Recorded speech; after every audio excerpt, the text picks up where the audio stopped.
Bonjour à tous. Donc je vais parler en français, hein, je ne sais pas parler du tout flamand, donc ça sera français.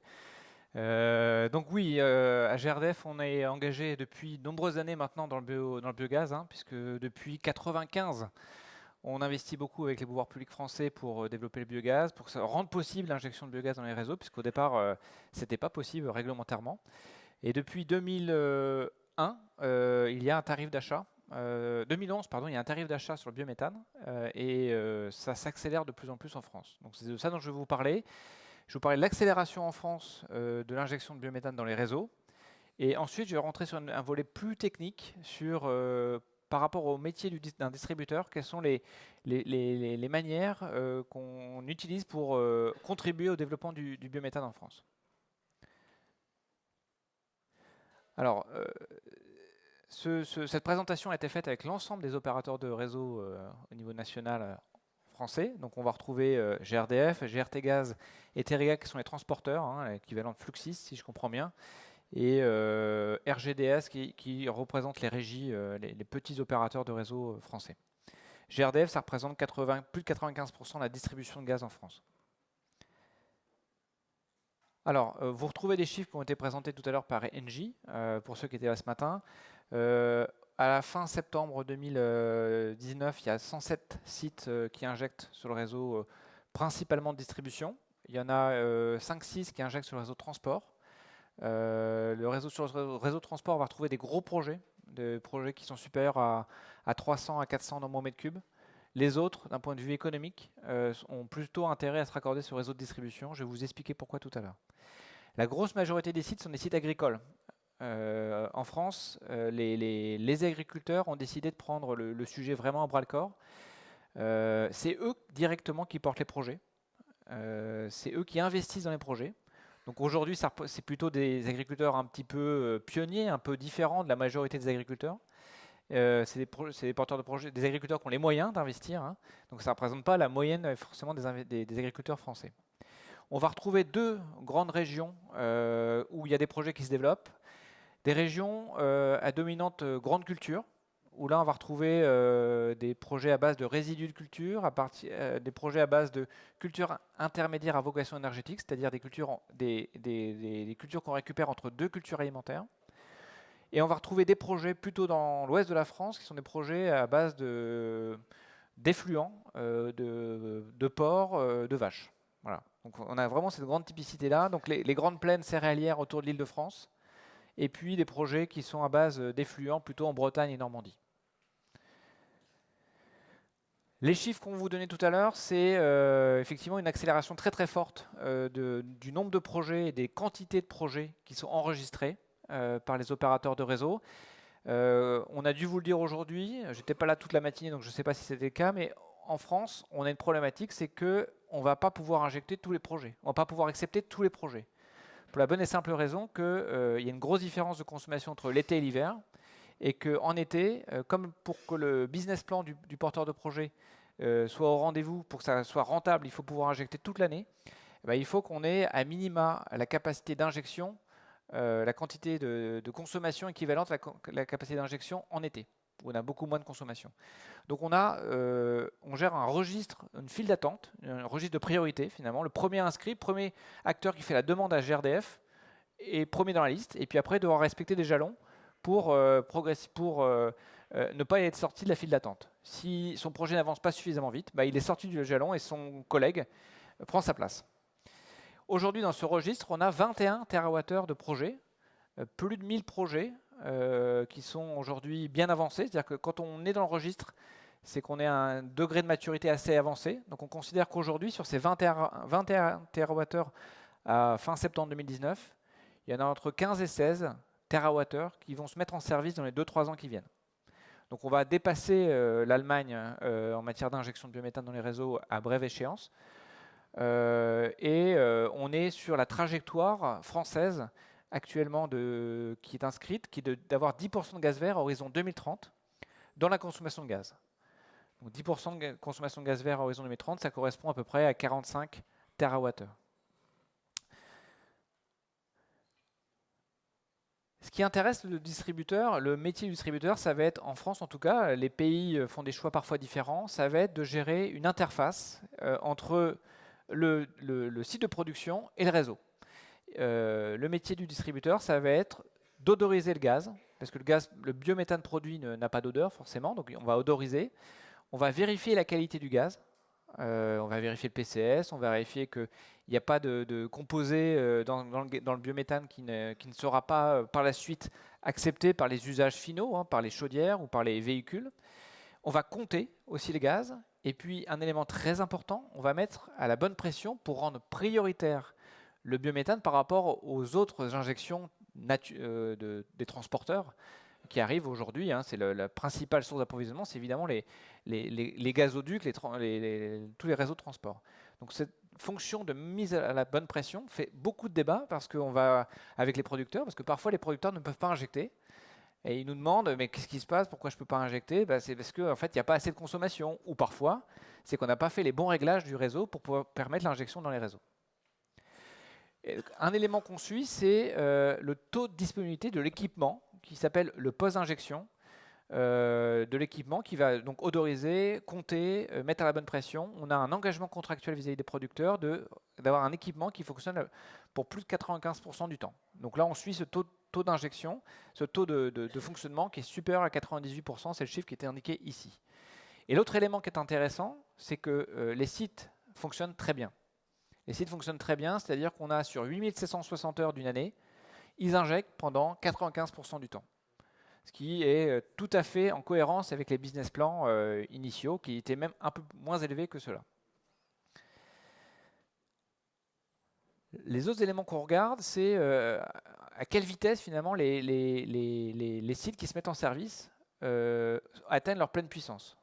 Il y a une phase de montée en puissance hein, sur les sites d'injection, et plus la phase de montée en puissance est rapide, mieux c'est. On va regarder la partie disponibilité aussi, ce que j'ai évoqué tout à l'heure, combien de pourcentage de temps le poste fonctionne et les sites injectent dans les réseaux, et puis la quantité injectée. Je vais sauter tout ça parce que c'est très très détaillé, et puis après le repas c'est pas forcément utile. Retenez que sur les sites qui sont mis en service, on a un taux de montée en charge ultra rapide. En 3 mois, ils ont atteint la pleine charge. 80% des projets, en 3 mois, ils ont atteint la pleine charge. La plupart des sites ont tout à fait les quantités injectées. Donc là, on a fait un retour d'expérience sur l'année 2018 sur des sites déjà en service, et on se rend compte que les sites sont en ligne avec leur Cmax dans la grande majorité. Il y a quelques dysfonctionnements. On a aujourd'hui en France des sites, 1 ou 2 sites qui ne fonctionnent pas. Ce sont des sites plutôt en méthanisation voie sèche, donc là on rentre un peu dans la technique, qui sont une technique un peu moins mature que la technologie de digesteur en voie humide. Et sur ces sites-là, on est encore en phase d'apprentissage. Mais globalement, les sites fonctionnent très bien aujourd'hui en France. En matière d'épuration, vous savez, on fait du biogaz, et puis après, la brique nouvelle, finalement, par rapport à ce qui existait jusqu'à maintenant, c'est l'épuration. Sur la phase d'épuration, on a une offre très diversifiée, à la fois en termes de constructeurs et en termes de technologie. La technologie majoritaire, c'est la technologie membranaire. Initialement en France, l'acteur qui a poussé cette technologie, c'est Air Liquide. Et on a eu une myriade d'autres acteurs qui se sont développés. Et aujourd'hui, l'acteur majeur en France, c'est Prodeval, qui a à peu près la moitié du marché de l'épuration membranaire. Mais on n'a pas que ça comme technologie. On a aussi des technologies par absorption, des petits PSA, et on a même de la cryogénie, notamment pour le traitement du biogaz, pour l'épuration du biogaz de gaz de décharge. Je suis passé très vite tout à l'heure sur la carte des sites, mais on a aujourd'hui 7 sites en service qui sont positionnés sur des décharges avec un biogaz qui est quand même de mauvaise qualité. Et donc on est obligé de passer pour traiter ce gaz-là par la cryogénie. Les sites de décharge sont en train d'être équipés en grande majorité aujourd'hui lorsqu'il y a un débit suffisant avec ces équipements d'épuration. Et il y a un fabricant français qui est situé à Grenoble qui s'appelle Vaga Énergie qui équipe en ce moment tous les sites de décharge. Donc ça c'est l'équipement, vous voyez en photo l'équipement, le petit Algeco hein, pour faire de la pub à un fabricant. Le petit Algeco, le petit conteneur hein, qui est mis, dans lequel on va retrouver tout ce qui concerne l'odorisation, le comptage, la régulation, etc. et les taux de disponibilité en plage de ces équipements. En matière de raccordement, en France, les producteurs sont assez intéressés par le raccordement au réseau de distribution pour 2 raisons. La première raison, c'est que si on doit se raccorder sur le réseau de transport, forcément, il y a une phase de compression pour passer le gaz à une pression de 5-6 bars à une pression de 60 bars, par exemple. Donc cette phase de compression est payée par le producteur. Quand on doit le mettre sur le réseau de distribution, on n'a pas cette phase de compression, et donc c'est forcément des OPEX en moins d'électricité, et donc on a une grande majorité de sites qui se mettent, quand c'est possible, sur le réseau de distribution. Et un autre élément qui est général cette fois-ci, transport et distribution, c'est que le réseau d'amener, l'extension de réseau qu'on fait, parfois assez longue, puisque la France est un pays assez peu dense, et comme on va chercher des gisements agricoles, on va parfois assez loin de là où est situé le réseau existant.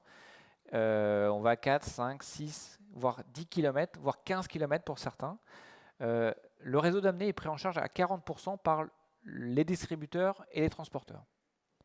Donc si je dois payer 1 million d'euros de raccordement parce que mon réseau est à 10 km, hein, c'est à peu près 100 euros du mètre, le porteur de projet ne paye que 600 000 euros. Ça, c'est le premier élément qui est très important, qui a concouru vraiment au développement de l'injection, puisque un des problèmes, c'est que le réseau n'est pas présent là où il y a les gisements de déchets, de ressources méthanisables. L'autre élément, alors on en discutait tout à l'heure à déjeuner, il y a peut-être une différence par rapport au marché belge, c'est que la France est assez peu dense, et là où on va développer des projets, c'est vraiment en zone rurale. Et il n'y a vraiment pas de consommation, voire très très peu de consommation en été. Je reviens toujours sur mon problème de l'été. Et donc on est obligé de réfléchir à des solutions de 2 types pour pouvoir accepter de nouveaux projets. Ces solutions sont majoritairement ce qu'on appelle des maillages. Donc on va regrouper, on va relier 2 distributions publiques pour étendre la surface sur laquelle on va injecter le réseau, le gaz vert. Donc des maillages. Et l'autre technique, plus coûteuse, à la fois en CAPEX mais également en OPEX, ce sont des rebours, la compression qu'on effectue. On va faire circuler le gaz en sens inverse l'été, plutôt qu'il descende par gravitation. On va comprimer pour qu'il remonte sur des réseaux de transport et pour pouvoir, dans ce cas-là, injecter quasiment en illimité durant tout l'été. Donc ces deux ouvrages-là, les maillages et les rebours, on n'en avait pas besoin au départ. On n'avait pas besoin parce qu'il n'y avait pas beaucoup d'injections, et donc ça se passait bien. Mais très rapidement, on a saturé les villes moyennes, les petites villes évidemment et les villes moyennes, et on est obligé aujourd'hui d'investir dans des maillages, dans des rebours. Et il se trouve que le législateur, les pouvoirs publics français, ont décidé de faire que ces ouvrages de renforcement de réseau, pour permettre plus d'injection de biométhane, soient pris en charge aussi par les distributeurs et les transporteurs. Donc ça, c'est quand même de nature à, encore une fois, faciliter le financement des projets. On peut maintenant, quasiment partout en France, faire des projets de biométhane injectés dans les réseaux. 95% du gisement méthanisable est à moins de 10 km des réseaux. Et comme on n'a plus de problème de saturation des réseaux grâce à cette technologie-là, il n'y a pas de raison aujourd'hui de faire de la cogénération. Parce qu'un des éléments aussi peut-être différenciants, c'est que la France fait le choix délibéré de privilégier l'injection dans les réseaux, puisqu'elle considère qu'elle a du nucléaire pour faire l'électricité et déjà beaucoup d'éoliennes et de capteurs photovoltaïques. Donc la partie électrique est déjà beaucoup décarbonée. Par contre, sur le secteur du gaz, qui représente l'équivalent en consommation de la consommation d'électricité, il n'y a rien du tout qui a été fait en matière de renouvelable et de décarbonation. Et donc la France fait le choix de décarboner le secteur du gaz par ce biais du gaz vert. Autres éléments, évidemment, et c'est important aussi, on a parlé tout à l'heure de coûts avec Engie, de coûts de production de biométhane. On vous a donné des ordres de grandeur, entre 95 et 100 euros du mégawattheure à peu près, en moyenne, pour produire un kilowattheure de gaz vert. Vous entendrez des coûts peut-être différents tout à l'heure avec mon collègue en Belgique, mais aujourd'hui, il est majeur de réduire les coûts. Et la partie liée au distributeur représente 10% des coûts. 10% des coûts. C'est-à-dire que sur 100 euros, vous avez 10 euros par mégawattheure qui sont liés aux frais liés au distributeur, frais liés à la partie raccordement, même si 40% est pris en charge pour le raccordement, et frais liés à l'investissement sur le poste d'injection. Le poste d'injection, c'est un équipement qui est coûteux, qu'il faut maintenir et qui représente une charge importante. Et donc c'est important pour les distributeurs de travailler sur ces réductions de coûts. Et donc on travaille aujourd'hui de plus en plus pour réduire les coûts sur quelque chose qui devrait être maîtrisé depuis longtemps, mais vous savez, en France comme ailleurs, on développe de moins en moins de réseaux de gaz. Et quand on fait des réseaux de gaz aujourd'hui, on fait des réseaux de gaz très très proches, enfin très proches des réseaux existants. On raccorde des clients particuliers ou des clients industriels, mais qui sont très proches. Et faire des travaux de grande longueur, on avait un peu oublié. Faire des travaux de 10 km, on n'avait pas les bonnes entreprises pour faire les travaux, et donc on avait des coûts assez importants sur les travaux de raccordement. Donc on travaille fortement aujourd'hui sur la baisse des coûts de raccordement. Et de la même façon, on travaille de plus en plus, je ne sais pas si j'ai prévu d'en parler, sur la réduction des coûts liés au poste d'injection. Réduction des coûts des équipements. Les analyseurs de gaz peuvent coûter très cher. Au départ, on avait par exemple des analyseurs de gaz qui étaient ATEX. Ça coûtait le double du prix d'un analyseur de gaz qui n'était pas ATEX. Donc on a conçu différemment le poste d'injection pour le mettre dans une zone qui n'est plus ATEX. Et donc de facto, on a baissé les coûts de façon très significative sur la partie analyse de gaz. Les aspects maintenance aussi, c'est pareil. Les aspects maintenance, faut faire venir. Au départ, on a très peu d'équipements. Et donc, on avait des coûts des pièces détachées et puis des coûts de maintenance qui étaient relativement élevés. Vous comprenez bien qu'avec 100 sites aujourd'hui, l'année prochaine, on en met 100 en service. On a des effets d'échelle très importants et donc on va pouvoir réduire de façon considérable les coûts de maintenance. Voilà ce que je voulais vous dire. Donc, en résumé, la France, pour l'instant, tout va bien. Je vais revenir en arrière. Hop. En France, pour l'instant, tout va bien. On est sur la bonne trajectoire sur 10% de gaz vert. Et l'enjeu, comme disait ma collègue d'Engie ce matin, c'est la competitiveness, c'est la réduction des coûts, puisqu'aujourd'hui, ça coûte 100 € du mégawattheure à produire du biométhane. C'est compensé intégralement par le biais d'un tarif d'achat. C'est compensé, donc l'écart entre le gaz naturel et la partie tarif d'achat est compensé par un système. Ça coûte de l'argent à l'État. Contrairement à ce qui a été dit ce matin, j'en profite pour faire une petite modification. Ce n'est pas le gaz naturel qui paye ce tarif d'achat. Il n'y a pas de contribution sur le prix payé par les consommateurs de gaz. C'est ceux qui font le plein à la station-service. Station-service d'essence, de diesel. Donc le choix français, c'est de faire payer le secteur automobile, le secteur du diesel et de l'essence aujourd'hui pour financer le développement du gaz vert. Voilà les quelques éléments en terminant à peu près à l'heure.